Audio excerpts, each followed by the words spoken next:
22 अक्टूबर के चिट्ठी को अगर देखेंगे, अगर नहीं होगा तो मैं आप लोगों को दे दूंगा। उन पत्र में जो एडवाइस किया गया, अगर उसको देखा गया होता तो आज गाजीपुर मंडी को बंद करने की जरूरत नहीं होती। हमने कहा था कि जहां ऐसे पक्षी काटे जाते हैं या मांस के रूप में, उस पर सर्विलांस रखें, उसको लें, लैब में टेस्ट कराएं। अगर आ जाए तब ये पैनिक करने की जरूरत थी, जो आज पैनिक हो गया, क्योंकि देश कोरोना से पीड़ित है। और याद होगा मार्च के समय में, फरवरी, ये कोरोना के कारण पोल्ट्री इंडस्ट्री डिप कर गया था। उस समय भी लोगों ने कहा कि मांस मछली खाने से कोरोना होता, और अब तो डॉक्टर, कई लोगों ने कहा कि इम्यूनिटी बढ़ाता है प्रोटीन। उल्टा हो गया। लेकिन इसके दुष्परिणाम क्या हुए?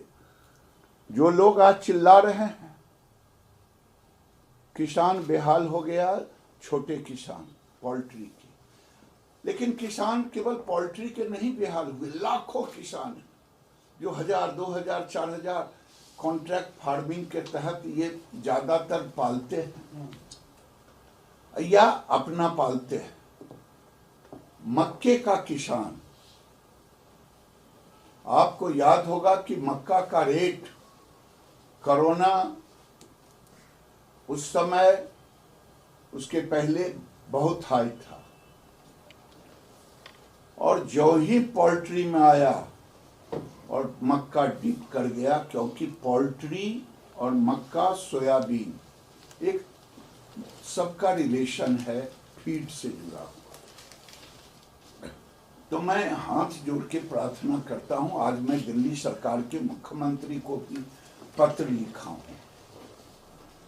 कि या तो आप मेरे एडवाइजरी को देखते तो उस पर काम करते तो ये स्थिति नहीं होती। फिर 8 तारीख को हमारे सेक्रेटरी के द्वारा राज्य के सभी राज्य प्रमुख, चीफ सेक्रेटरी, एडमिनिस्ट्रेटर, सबको गया हुआ पत्र। और जो पशु विश्व संगठन है, उसने जो गाइडलाइन दिया, उसने जो कहा, वैज्ञानिकों ने जो कहा कि बर्ड फ्लू से ये मनुष्य में ट्रांसमिट नहीं होता। अच्छे ढंग से पकाएं 70 डिग्री टेम्परेचर पर। ये अभी तक हमें कोई रिपोर्ट नहीं मिला है कि आदमी में ट्रांसमिट कर गया।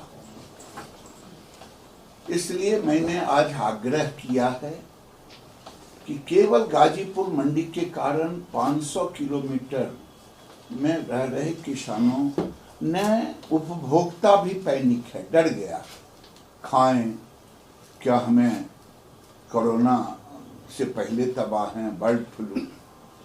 तो ये 3 चिट्ठियां हमने 22 अक्टूबर को एडवाइजरी जारी की सभी राज्यों को।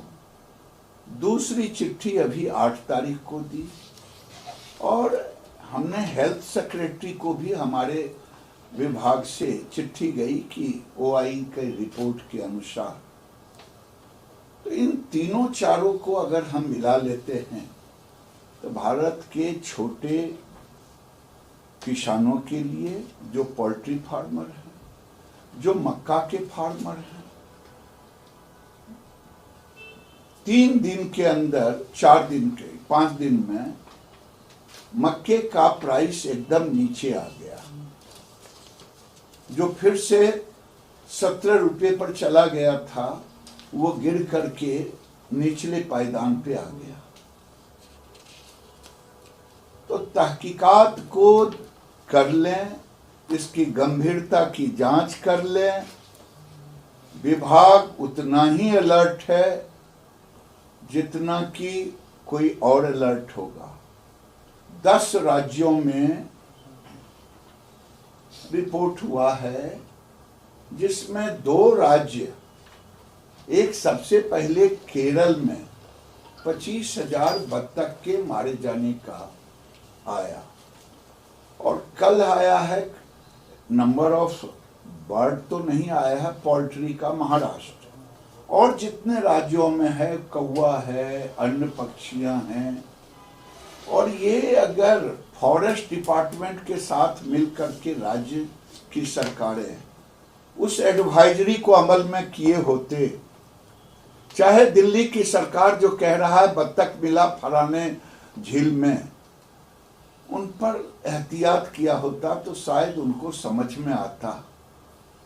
लेकिन जो जाती है चिट्ठियां एडवाइजरी, उसको गंभीरता से देखे होते, या 8 तारीख को जो सेक्रेटरी ने चिट्ठी भेजा है जो आप लोगों तक दिया, तो आज ये पैनिक नहीं होता। मैं यही आपसे निवेदन करने के लिए मैं आपको बुलाया हूँ, और मैं देश के तमाम मुख्यमंत्री को पत्र लिख रहा हूँ, जिसमें सर्वप्रथम मैंने दिल्ली के मुख्यमंत्री अरविंद केजरीवाल जी को पत्र लिखा है, आग्रह किया है कि आप इस पर देखें, समझें।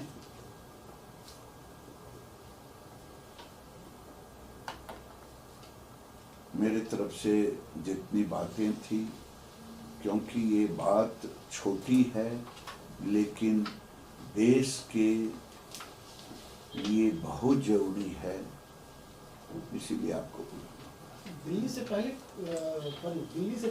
मध्य प्रदेश ने ऐसा नहीं किया था, रोक नहीं लगाई थी अपने आसपास कुछ शहरों में, जैसे इंदौर है, भोपाल है, हमें ऐसा है, विधिवत कोई जानकारी नहीं मिली, लेकिन ये टीवी इधर उधर से होता था कि फलाने कलेक्टर ने इस पर रोक लगा दी।